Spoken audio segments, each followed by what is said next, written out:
Friends, பிரபஞ்சத்தில் 7 முக்கியமான அற்புதங்கள் இருக்கிறது. அந்த 7 அற்புதங்களில் ஒன்று என்னவென்றால் ஹேங்கிங் கார்டன் என்று அழைப்பார்கள். மாளிகையின் மேற்புறத்திலேயே தோட்டத்தை அமைத்தான் அந்த நாட்களிலே நேபுகாத் நேச்சார். அது 7 வண்டர்ஸ்ல ஒரு வண்டர் என்று அழைக்கிறார்கள். 7 அற்புதங்களில் ஒன்று. மகா பெரிய பட்டணத்தை, உலகத்திலேயே அன்று அந்த பாபிலோன் பட்டணம் என்பது மகா பெரிய பட்டணமாக அழைக்கப்பட்டது. 7வது அற்புதமாக அழைக்கப்பட்டது. அதாவது அந்த பட்டணத்தை கட்டியதற்கு பிறகு என்னுடைய ஞானம், என்னுடைய பலம், என்னுடைய அதிகாரம் இதை நிர்மாணித்தது என்று கர்வப்பட்ட சமயத்திலே இந்த வார்த்தை ராஜாவின் வாயில் இருக்கும் போதே வானத்திலிருந்து ஒரு சத்தம் உண்டாகி, ராஜாவாகிய நேபுகாத் நேச்சாரே, ராஜாவாகிய நேபுகாத் நேச்சாரே, ராஜ்யபாரம் உன்னை விட்டு நீங்கிற்று. மனுஷரினின்று தள்ளப்படுவாய், வெளியின் மிருகங்களோடே சஞ்சரிப்பாய், மாடுகளைப் போல் புல் மேய்வாய். இப்படியே உன்னதமானவர் மனுஷருடைய ராஜ்யத்தில் ஆளுகை செய்து தமக்கு சித்தமாயிருக்கிறவனுக்கு அதை கொடுக்கிறார் என்பதை நீ அறிந்து கொள்ளு மட்டும் 7 காலங்கள் உன்மேல் கடந்து போகும் என்று உனக்கு சொல்லப்படுகிறது என்று விளம்பினது. அந்நேரமே இந்த வார்த்தை நேபுகாத் நேச்சாரிடத்தில் நிறைவேறிற்று. அவன் மனுஷரினின்று தள்ளப்பட்டு மாடுகளைப் போல் புல்லை மேய்ந்தான். அவனுடைய தலைமயிர் கழுகுகளுடைய இறகுகளைப் போலவும், அவனுடைய நகங்கள் பட்சிகளுடைய நகங்களைப் போலவும் வளரும் மட்டும் அவன் சரீரம் ஆகாயத்து பனியிலே நனைந்தது. என்னாச்சுங்க? மகாராஜா 365 நாட்கள் தேவன் அவனுக்கு வாய்ப்பு கொடுத்திருந்த போதும் வாழ்க்கையை மாற்றிக்கொள்ளவில்லை, நடத்தையை திருத்திக் கொள்ளவில்லை. யாரும் இருக்கிறீங்களா நம்ம மத்தியில? மகாராஜாக்களையே தேவன் விட்டு வைக்கவில்லை. பாவம் செய்தபோது அவர்களை சிட்சிக்காமல் இருக்கவில்லை. அப்படி இருக்கும்போது நீயும் நானும் எம்மாத்திரம்? பாபிலோன் சாம்ராஜ்யம் அன்று உலகத்திலேயே உன்னதமான சாம்ராஜ்யமாக அழைக்கப்பட்டது.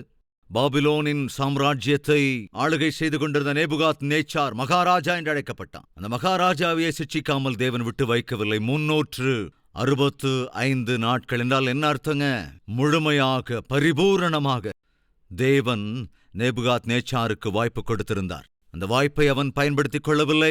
எனவே திடீரென்று அதே நேரத்தில் சிட்சை அவன் மீது வந்தது. என்றைக்கு தேவனுடைய சிட்சை உன் மீது வருமோ தெரியாது. என்று தேவனுடைய கோபமும் உக்கிரமும் உனக்கு எதிராய் வருமோ தெரியாது. அது தீராத தீவிரமான ஆரோக்கிய குறைவாக இருக்கலாம், ஆபத்தாக இருக்கலாம், அதிர்ச்சியை தரும் மரணமாக கூட இருக்கலாம். எப்படி தேவனுடைய சிட்சை உன் மீது வருமோ யாருக்கும் தெரியாது. அந்த நாள் வரும் முன்பே மனம் திரும்பினால் எவ்வளவு நன்றாக இருக்கும். அன்று என்ன நடந்தது? இந்த 4வது அதிகாரம் என்னவென்றால், இந்த பிரபஞ்சத்திற்காக நேபுகாத் நேச்சார் எழுதிய வெளியரங்க கடிதம். 4வது அதிகாரத்தினுடைய 1வது வசனம் வாசிக்கலாம்.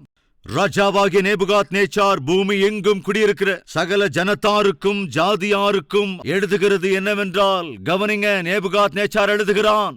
இதை தொடர்ந்து இருக்கிற இந்த 4வது அதிகாரமாக இருக்கிறதே, அது எல்லாமே நேபுகாத் நேச்சார் இந்த உலகத்தாருக்கு எழுதின ஒரு வெளியரங்க கடிதம். உன்னதமான தேவன் என்னிடத்தில் செய்த அடையாளங்களையும் அற்புதங்களையும் பிரசித்தப்படுத்துவது எனக்கு நன்மையாய் கண்டது. அவருடைய அடையாளங்கள் எவ்வளவு மகத்துவமும் அவருடைய அற்புதங்கள் எவ்வளவு வல்லமையுமாயிருக்கிறது.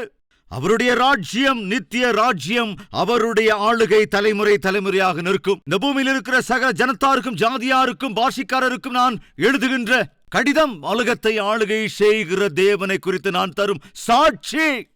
இந்த சாட்சி கடிதத்தை எழுதினது யாருங்க? பாபிலோன் சாம்ராஜ்யத்தை ஆளுகை செய்து கொண்டிருந்த நேபுகாத் நேச்சார் இந்த உலகத்திற்கு வெளியரங்க கடிதம் எழுதினான். எனவே இது ஒரு கடிதம், இது ஒரு லெட்டர், உலகத்திற்காக எழுதப்பட்ட லெட்டர். யாரை குறித்து? பிரபஞ்சத்தை ஆளுகை செய்கிற தேவனை குறித்து எழுதப்பட்ட கடிதம். எனக்கு ஒரு கனவு வந்தது. அந்த கனவின் அர்த்தத்தை சொல்ல கேட்டேன், ஆனால் ஒருவராலும் சொல்ல முடியவில்லை. ஆனால் தானியேல் வந்தான், கனவின் அர்த்தத்தை சொன்னான். 360 நாட்கள் தேவன் எனக்கு நேரம் கொடுத்தார். ஆனால் என் மூர்க்க குணத்தை, என்னுடைய பாப குணத்தை நான் விட்டு விலகவில்லை. 365 நாட்கள் கடந்ததற்கு பிறகு அடுத்த நாள் நான் கர்வத்துக்காளானேன். ஆகாயத்திலிருந்து ஒரு சத்தம் கேட்டது, அவ்வளவுதான். என்னுடைய எல்லாவற்றையும் இழந்து போனேன், ராஜ்யத்தை இழந்து போனேன். ஜனங்கள் என்னை துரத்தி விட்டு விட்டார்கள். காட்டுக்குள்ளே புல்லை மேய்கிற அளவுக்கு கீழ்த்தரமான நிலைமைக்கு, திக்கற்ற வாழ்க்கைக்கு நான் சேர்ந்து விட்டேன். 7 வருடங்கள் கடந்ததற்கு பிறகு எந்த தேவன் என்னை சிட்சித்தாரோ அதே தேவன் எனக்கு இறங்கினார், கிருபையை காண்பித்தார், மறுபடியும் என் ராஜ்யத்தை என்னுடைய கரங்களில் ஒப்புக் கொடுத்தார். எனவே இந்த தேவன் சாதாரணமானவர் அல்ல. எனவே நீ ஜெபித்தால் தேவன் உனக்கு இறங்க சித்தமாக இருக்கிறார். மறுபடியும் உன் பழைய நிலைமையை உனக்கு தர அவர் சித்தமாக இருக்கிறார்.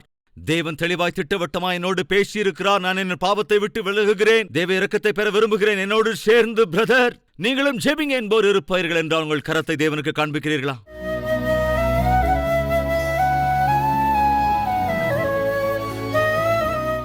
மகா பரிசுத்தமும் அன்பும் நிறைந்த எங்கள் பிதாவே, ஏழையாக இருந்தாலும் ஆளுகை செய்கிறவனாக இருந்தாலும் உம்முடைய பார்வையில் எல்லோரும் சமம்தான்.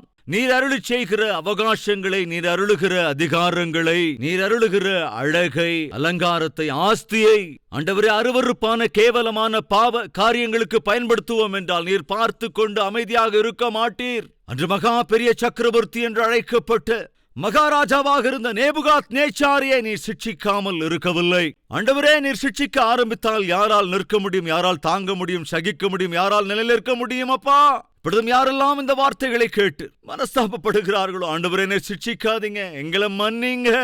இன்றே நான் செய்த எல்லா பாவங்களையும் விட்டு விலகுகிறேன், நான் அறிக்கை செய்கிறேன் என்று விண்ணப்பம் பண்ணுகிற ஒவ்வொருவரையும் இந்த வேளையிலே ஆண்டவரை நீர் சந்திக்க வேண்டும் என்று, மன்னிக்க வேண்டும் என்று, ஆண்டவரே புதிய மனிதர்களாய் மாற்ற வேண்டும் என்று, இது முதற்கொண்டு உமக்கு சாட்சியாய் வாழ்கிற கிருபையை நீர் அருள வேண்டும் என்று, இன்று மனம் திரும்பி இருக்கிற உம்முடைய பிள்ளைகள் ஒவ்வொருவருக்கும் நீர் இரக்கம் காண்பிக்க வேண்டும் என்று, மன்னிக்க வேண்டும் என்று, ஆசீர்வதிக்க வேண்டும் என்று இயேசுவின் நாமத்தில் வேண்டிக் கொள்கிறோம் பிதாவே. ஆமென்.